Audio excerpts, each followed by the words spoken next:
Welcome to the Voice of Retail. I'm your host, Michael LeBlanc. This podcast is brought to you in conjunction with Retail Council of Canada and with the support of Omnovos, Canada's digital customer engagement company. 'Tis the season of giving, and Omnovos can help you give your customers the gift of a personalized experience in 2021. Find out how you can get personal and grow sales with Omnovos at www.realcustomerengagement.com. In this episode, I welcome back to the podcast retail leader April Sabral on the launch of her new book, The Positive Effect. April talks about her personal and professional journey and how the lessons learned along the way created formative frameworks in retail leadership. Next, JP Adamo takes a lifetime of hospitality and customer experience lessons and leverages them into Canada's newest retail cannabis concept store, Dimes Cannabis. But first, let's hear all about her new book, The Positive Effect, from April.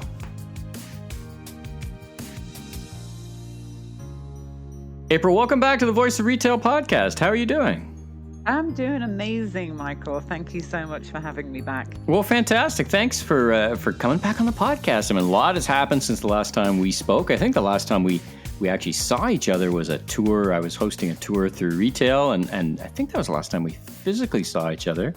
But it's been a busy year for you, a busy year in retail. So I'm excited to catch up. So for the listeners who perhaps didn't hear our first interview, tell us about yourself, your personal professional journey, and your background in retail. So it's definitely been a while since we saw each other physically. That's for sure. So my background and professional journey is I got my first retail job in a store at 16. Got kicked out of home. So had to figure out how to pay my way. And retail was, an easy job to get, right? With no formal education through college and university. So I got a job in a retail store in Manchester in the UK. And so that's where my journey started in retail. I moved down to London and became a manager at 20, early in my 20s when Gap came to the UK. And, my journey has taken me really across the globe. I started in the UK, went to Miami for about 7 years, and then came to Canada in 2006. And when I started in retail, I never thought it was going to be my professional year of choice. I know Ron Thurston, he's a friend of mine, and he has this book out called, The Accidental Career. And we always laugh about that because that is me. I started off as a job to pay my bills, and for whatever reason, still here and stuck with it and got promoted along the way and worked for great brands. I feel very fortunate. I worked for Gap early on. I was part of the Starbucks opening crew in the UK, moved to the US with Starbucks, and then went back to Gap at Banana and moved to Canada with Banana Republic. And then when I got here, I worked for brands like Holt Renfrew. I worked for Laura Canada. And the last job I had before I became an entrepreneur, which is a whole nother story, was the vice president of sales and operations for David's Tea, which is a Canadian tea brand that's now mostly online. I was going to say, I just ordered from it online. Yeah, it's a mostly online site, which, Yeah. So I've always been in sales and operations. I've always led field leadership. I've been really connected to the customer and really passionate about that, and really passionate about store teams getting what they need to be able to give the customer an amazing experience. So that's my journey through retail. Well, yeah, you and I know someone in common-ish. You more than me. Ron Thurston, I interviewed him with his new book, Retail Pride. And I guess now I connect the dots. You met in the Gap organization, right? That's how you two met, because he's at Intermix right now, which is part of a Gap, right? Am I get that right? Well, I met him on LinkedIn. I've got a massive LinkedIn network, now 16,000 people, which I don't know how that happened. Wow. Yeah, so just the following keeps growing. And I met him through LinkedIn. He was a LinkedIn network, which is why I love LinkedIn so much. And when I was in New York at the beginning of the year, I just messaged him and said, hey, let's meet. So we did. And we were like, we're both writing books. And it was great. So he's now a peer and a partner of mine. And I respect him very much. So that's how I met him. Yeah. Oh, fantastic. All right. Well, you've talked about this journey that you've been on, and let's talk for a little bit about, the retail which is really your response to taking what you did for a career for so many years and putting that online or putting that out to the community. Talk about that, the founding of that a little bit, and the purpose and your objective behind that. And then I want to get into this book, and let's spend most of the time talking about this great new book.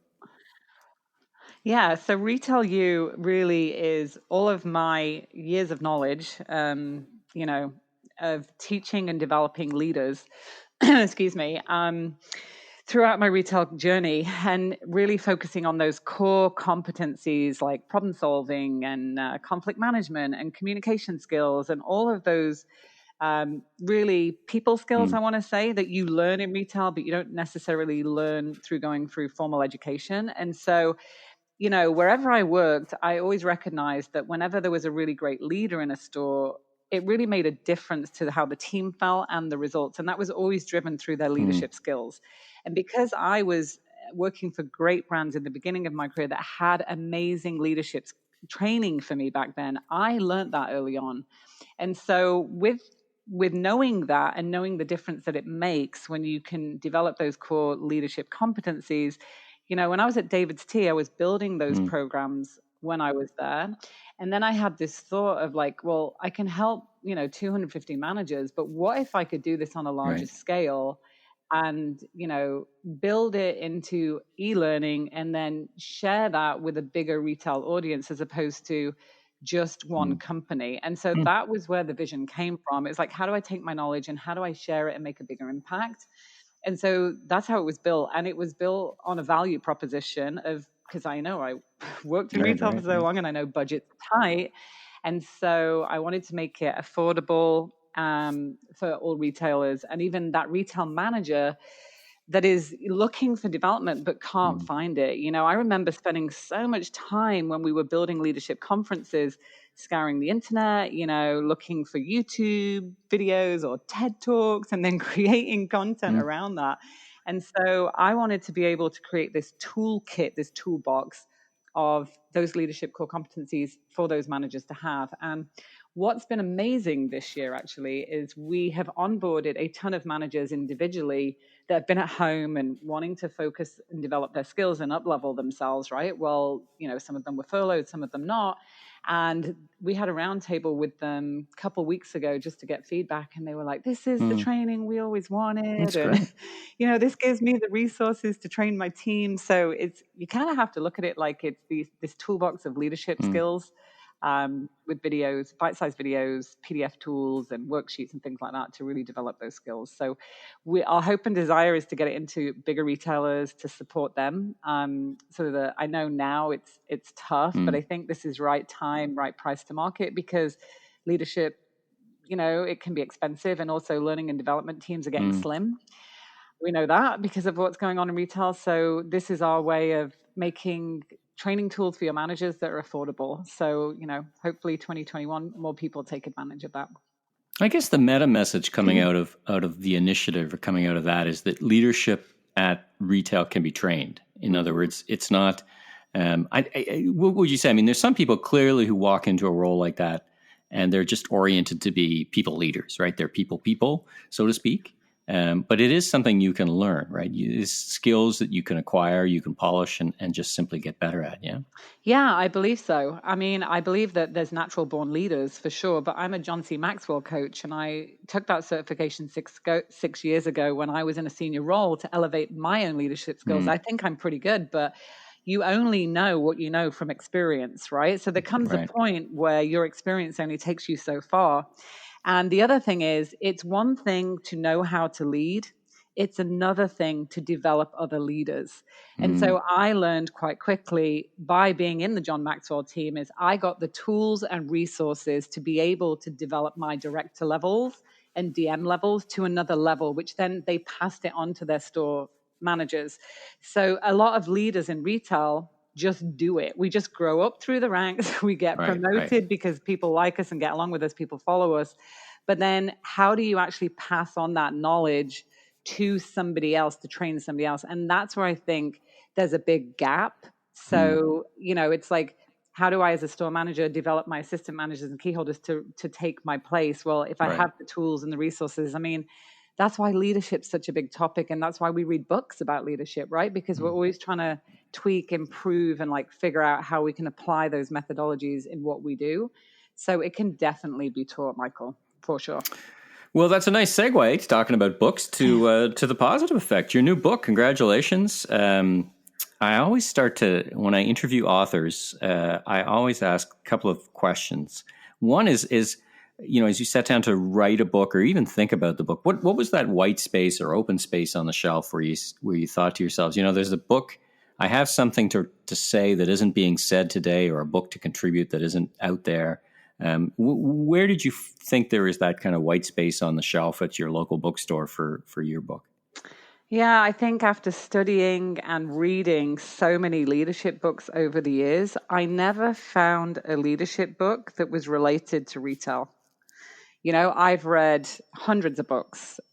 Stephen Covey, like I talked about Maxwell, Brendan Burchard, like young leaders, old time leaders, like Think and Grow Rich, Napoleon Hill, Mindset, like many different leadership books, Simon Sinek. But again, there was very few books about retail and very few books about real field leadership. So, it's always like I'd read this methodology and then I'm like, okay, how do I apply that in my world, right? And it's a funny thing when you think about it. I mean, retail is the largest private sector employer in most, if not all, countries. Like it seems like there's a gap there because maybe it's this, retail is not a real career kind of stigma that has prevented it. But you're right. I mean, when you think about the broad base of leadership literature, there's not a lot of things that teach people who lead retail, which is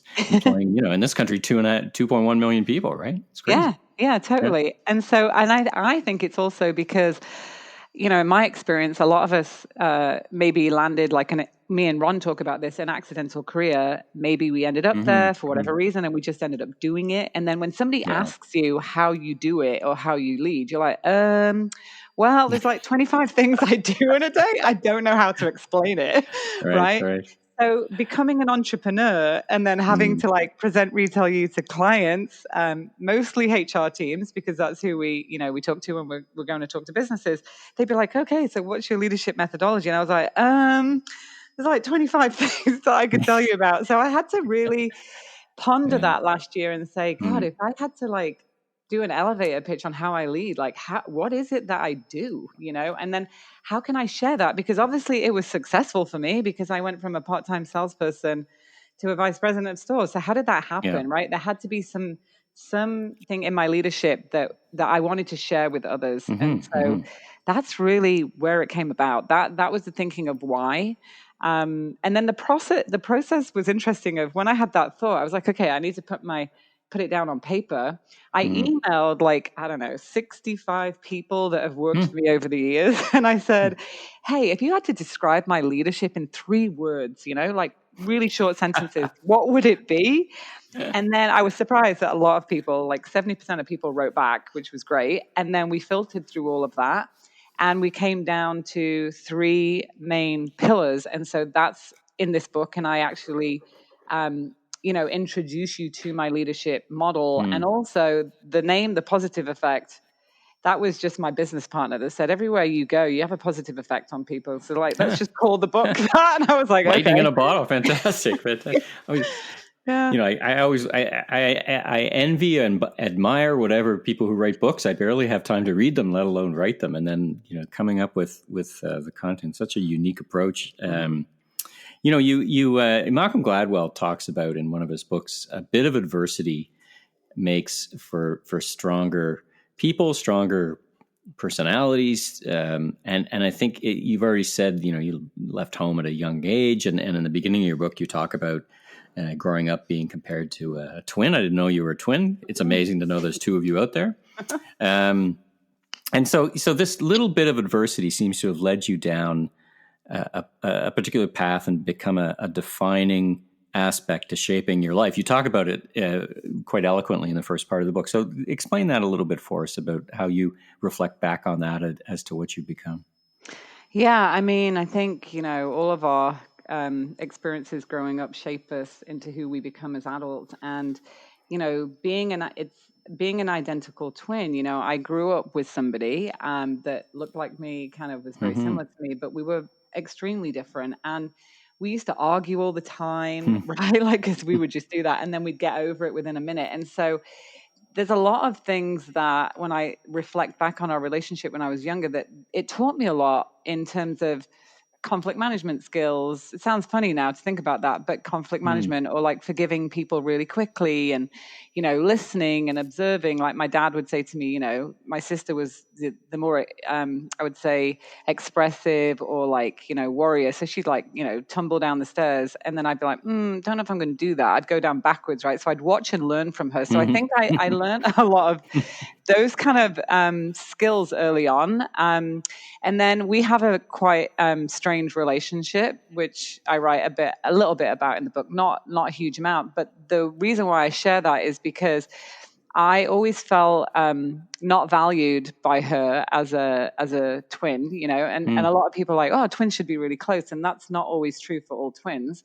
And so I think that sense of feeling undervalued or feeling compared to or feeling like I was never going to be good enough made me understand the feeling of not feeling valued. And so as a leader, that's really important to me, that people feel valued when they work with me or when I talk to them. And that is clearly defined in my leadership model, ACT. So that experience really shaped the way that I really want other leaders to value people, like really value them and see them for who they are, Yeah, clearly a formative experience in your professional career, right? That intersection of the personal and professional is very close. So talk about those 3 or 4 key elements to success in leadership from your perspective and in general, and then in retail specifically. You've got entire great chapters dedicated to things like empathy and accountability.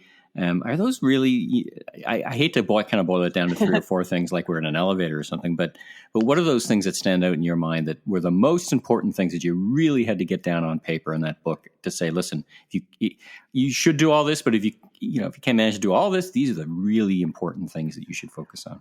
Yeah.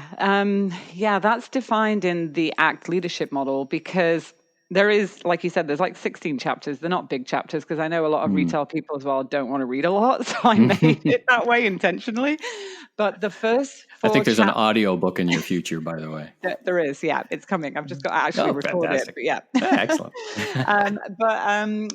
So ACT, which is accept, create, teach. And these were the 3 kind of fundamental pillars that came back when I asked everybody feedback. And so when I look at ACT, which is accept, create, teach, it's not a personality quiz. It's not a color quadrant of what you fit into as a leader. It's really a way of being. So it's not you have to change and do all of this. What you need to do is become more aware.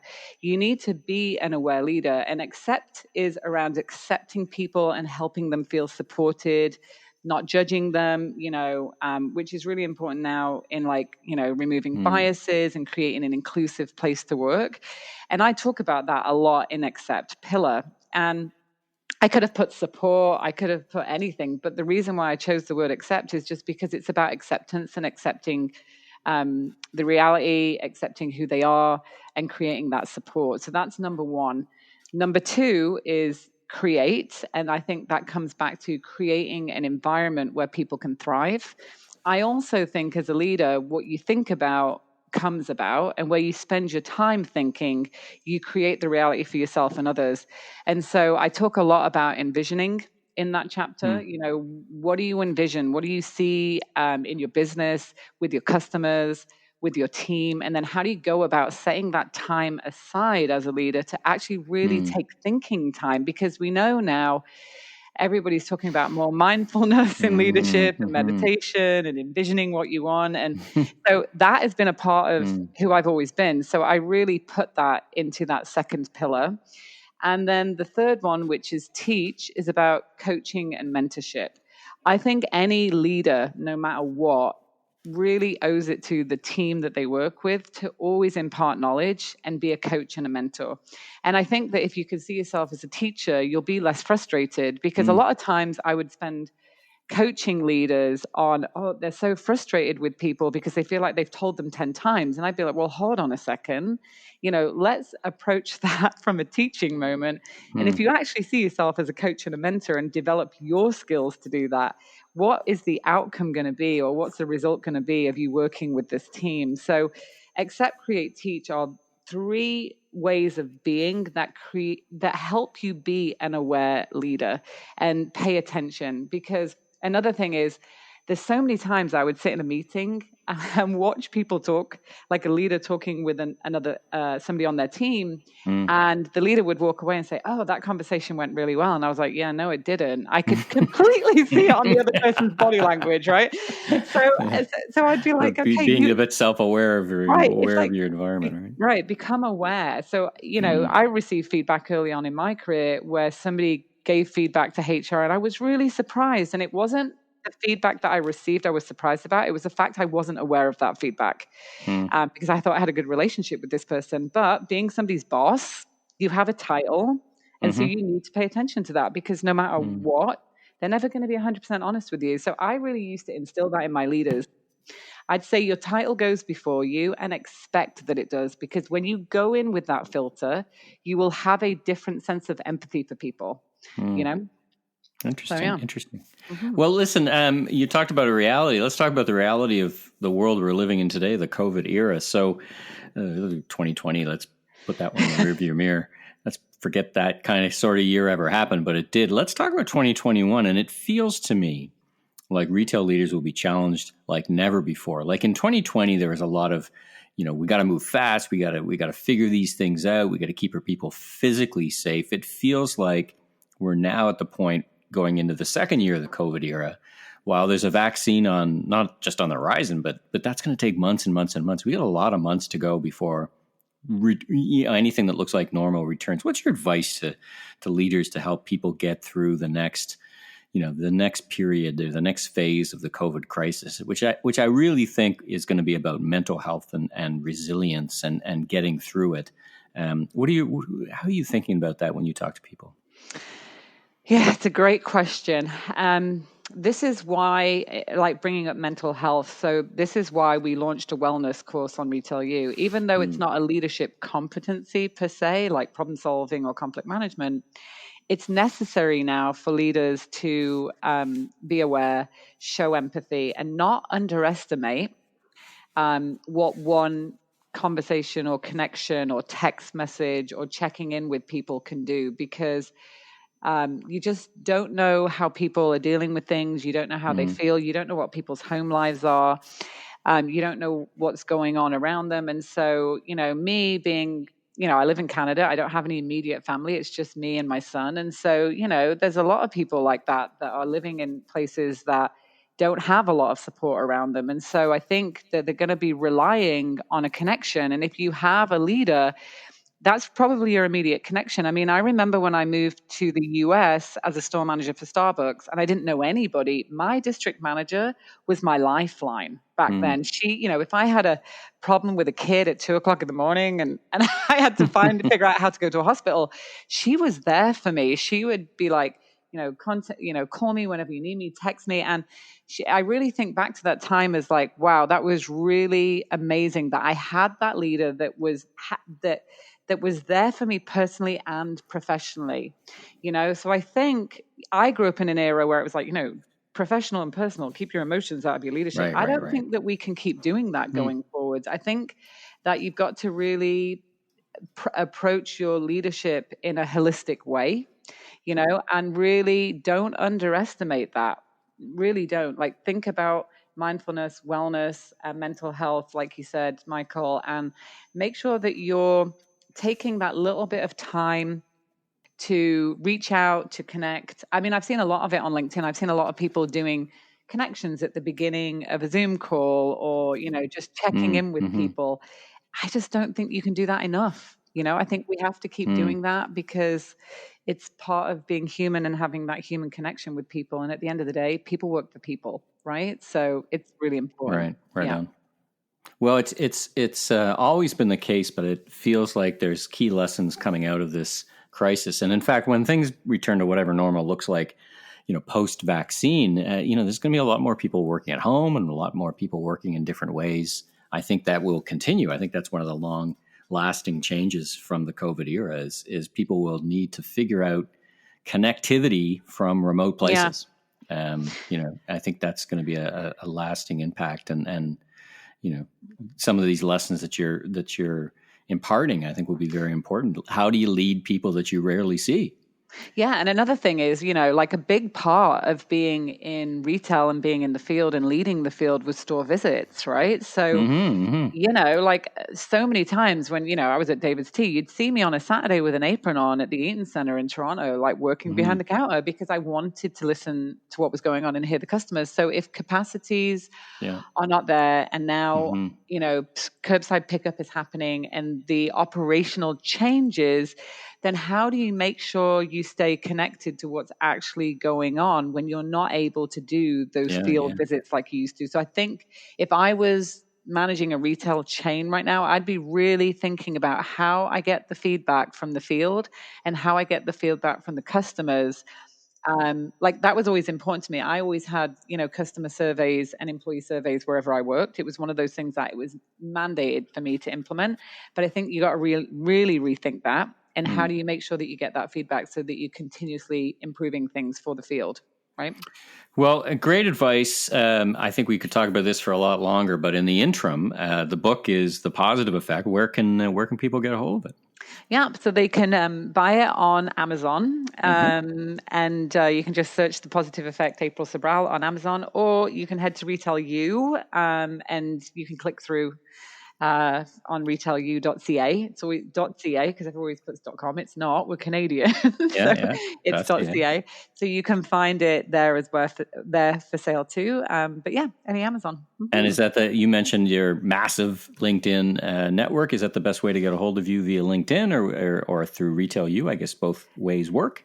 Yeah, both ways work. Yeah, there's an About Us page on Retail U with direct email to me, or you can message me through LinkedIn, and I do answer them. I just am compelled. I'm a polite person. I can't help it. Like I respond to everybody because if you're gonna teach something like this, you need to make sure you do it right. So I respond to everybody. So yeah, you can direct message me through LinkedIn or through Retail U.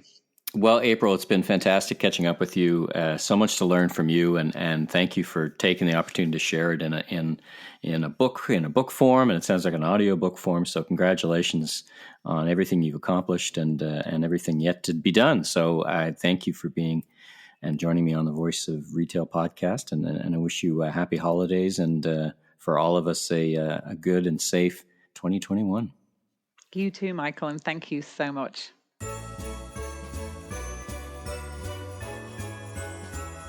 JP, welcome to the Voice of Retail this morning. How are you doing? I'm very well, thank you. Thanks for having me. Well, thanks for joining me, and welcome to the retail cannabis community. I've had the great pleasure and opportunity to interview many retail cannabis merchants and owners and visionaries. So I'm thrilled that I have the opportunity to talk to you. So let's jump right in. Tell us a little bit about yourself, your personal and professional journey, and what brought you to the retail cannabis business.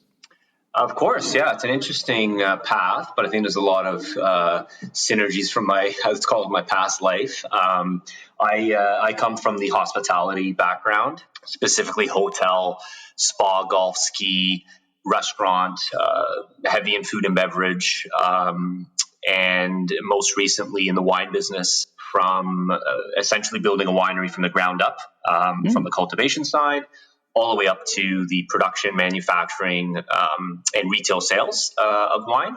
Really passionate about food. That kind of started my journey, to be honest. I'm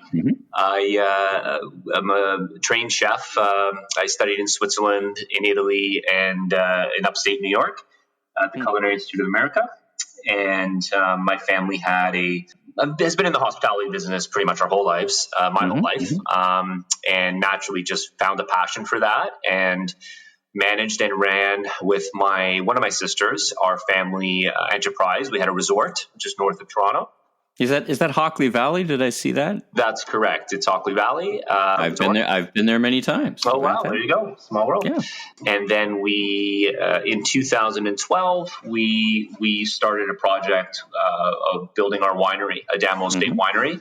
That was an interesting project from the ground up. It was literally a farmer's field. And we built... I gave the agricultural side, so we tested the land. We put in roughly 22,000 vines. Kind of finished the project off by building and completing a 20,000 square foot production facility and hospitality facility attached to the winery. So that kind of led my way into the retail side of things as it pertains to the AGCO. I've always worked with the AGCO with in terms of licensing. Obviously the resort was licensed. I have also invested with my other sister. We have a wine bar just up the street from Dimes Cannabis called Bar Paquette.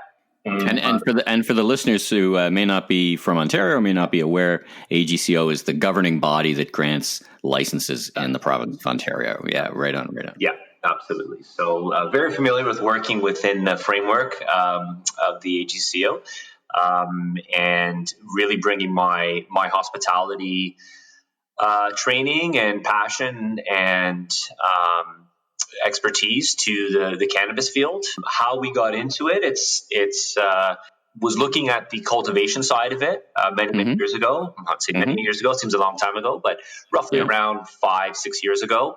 Did a lot of work. It was kind of something my family was looking to do, getting the agricultural side and the growing side. Took it to the point where we were going to be actually filing for an LP, but just really stepped back and thought, we were maybe a couple years too late. It happened to coincide with us actually entertaining the sale of the resorts. We ended up selling the resort and winery, and there was too much going on at that time, and we just had to. Or you could have wound up being a couple of years too early being an LP. Who knows, right? Who knows at this point? Yeah, it was a bit of the Wild West. I mean, it was just changing week by week. It was just one of those things where we moved away from that, and kind of parallel to that, my aunt was diagnosed with cancer, and really, started to kind of dive into some of the benefits or the research around cannabis with pain management and those that are suffering from various ailments. And that kind of furthered my interest in it, just with a personal connection that way. And, always the serial entrepreneur that my parents had bred in their kids, always, had an eye on the retail side, and was in for the second lottery, just missed out. But parallel to that process, I kind of went down the path. It was definitely a risk, but I went down the path of developing the brand, working with a branding agency that had worked with me with Bar Paquette, and also the design. I had a space. Very fortunate that we own a building in which Dimes is located, and so I started to design the space with Ali McQuaid from Future Studio, who also did the wine bar for myself, knowing that at some point they had to change this crazy lottery system because it just didn't make sense. And I wanted to be ready that the moment they changed that, I had a design 95% completed, and I could take the brand as far as I could at that point. And the moment the government opened it up and abolished the lottery, I was ready to go, and the rest is history. It kind of takes me to where I am today.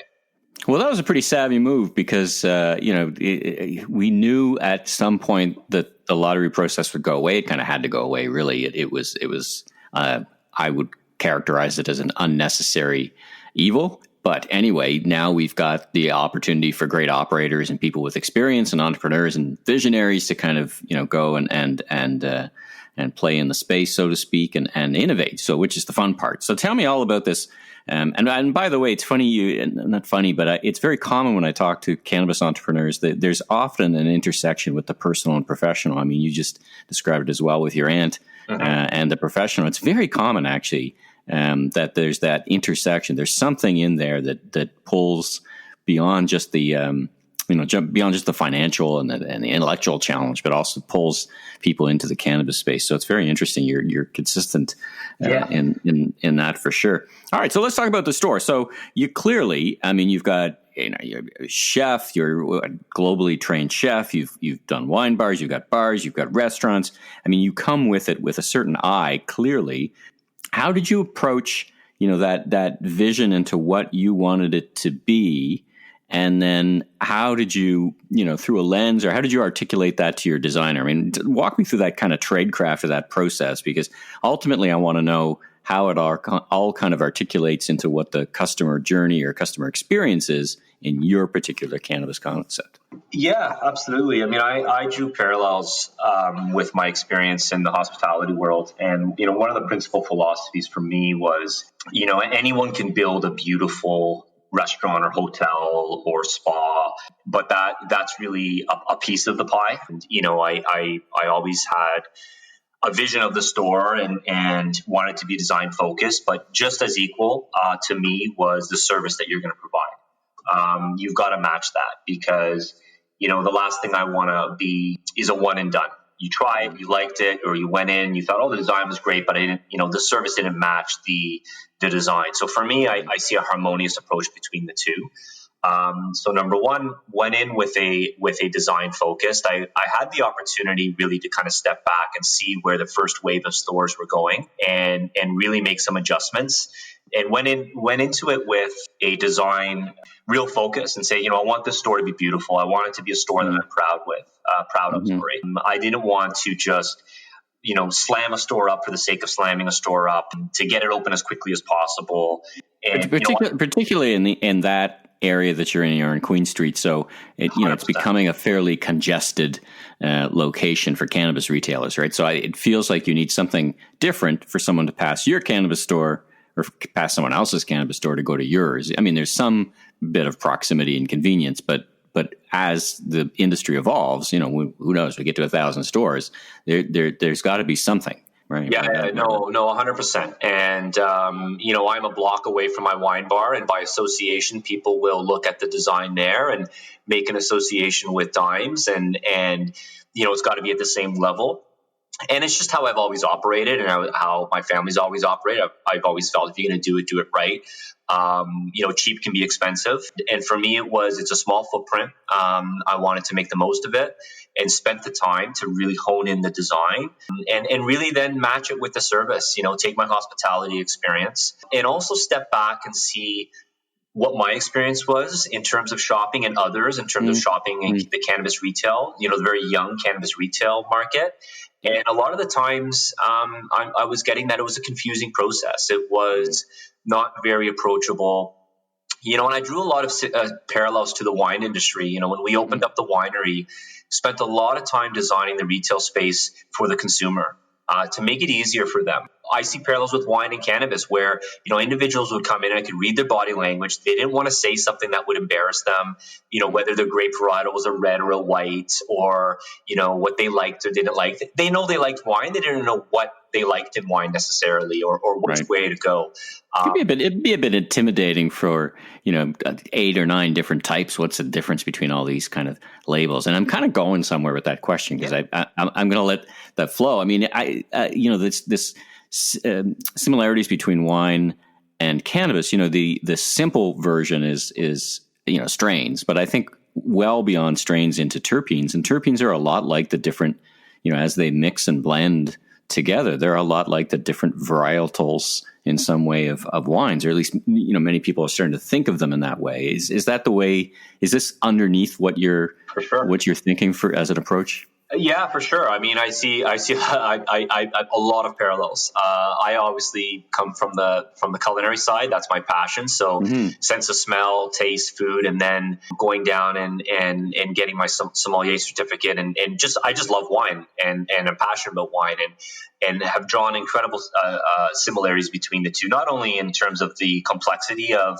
cannabis, in terms of the terpenes and the profiles, but also customer facing, how it can be intimidating, right? And really worked hard to tear down those barriers in our winery and our wine shop, and made it very easy for the customer to come in, not only from a display perspective, where it was you could really walk in and not have to talk to a individual in the winery and the wine shop, and really find your way with ease and gain your own confidence.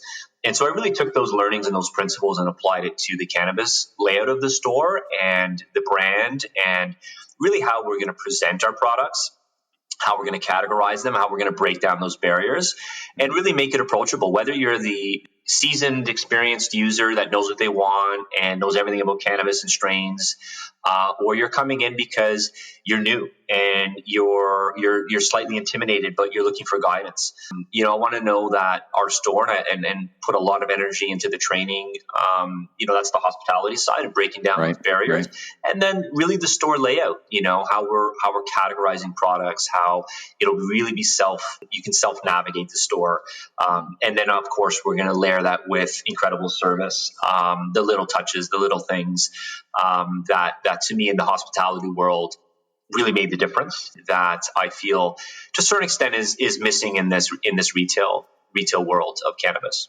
It's a funny interview for me because funny isn't peculiar, because typically I would have had the opportunity to go visit and shop the store and experience for myself. So I'd have some context. Unfortunately you're opening in a time when you're not allowed to be open, so to speak. I guess you're doing the store is open now, correct? We're opening next week. To curbside? Oh, you're opening next week. Fantastic. And you'll be doing curbside, I believe, right? Curbside, and we will be rolling delivery out January 4th. Let's go back into this idea around how you've positioned the brand. I mean, I talk to retail cannabis entrepreneurs, and some of them say, well, listen, I just want to serve, and you talked about different communities. I just want to serve a traditional user, and I don't think... I want it to be efficient. And it's not unlike retail, right? Retail's kind of bifurcating on experience or efficiency. And so you would go to a store, and there are some stores that are efficient, and some customers love that. They don't need a lot of frills. They just want to go in and buy a great product. And you're going down the other path. So I guess I'm curious as to you think that is both in line with your philosophy, but you also think there's a commercial opportunity there. Talk about that a little bit. Yeah, and really, I think, what's going to separate you from your competitors? We're all selling more or less the same thing. I think that there's two parts to that. Number one is a lot of effort and energy is going into our curated product list and what we're going to be supplying our community with. We've integrated ourselves. I live in the Queen West area of Toronto. I know the area. I've got 3 businesses. This will be the 3rd business in the area. Really working with local as much as possible. Everything from our merchandise clothing line is a Queen West company, to the handcrafted ceramic pipes is an artisan in Queen West. So not for a smoke and mirrors approach, but really because we believe in it, is supporting the local community. So you're clearly a part of the community. I mean, there's no parachuting. No. It's a new store, but you're clearly not parachuting into unfamiliar territory, both from a supporting the community perspective and just knowing the people in the community. Exactly. And, we're by Toronto, we're a Toronto store by Torontonians for the Queen West market. We're not coming in from Alberta or anywhere else, and there's nothing against that. But we love this area. We love the city of Toronto. We love our community. So really, with 5 or 6 choices along Queen Street, we want to be your neighborhood spot. Similar to that neighborhood bar that you feel comfortable with. You're gonna have consistent service. The product is consistent, but you can also get that same beer across the street. So why do you go to that bar 2-3 times a month? It's because it's a lot of factors, but also it's how they make you feel, right? With the design that we feel is very design focused, from the exterior of our building to the interior, where we know just from our competitors on the street that we already stand out, to an integrated service experience. That's really what we're banking on is separating us. And, I want to be that neighborhood shop. And yes, we're selling cannabis and other accessories and merchandise, but, I want us to be that. We know your name, we know you as a regular customer. We acknowledge you when you come in. And again, that goes back to my hospitality experience. I would have a hotel guest that would come once a year, and I would make it a point to remember, Mr. and Mrs. Jones, welcome back.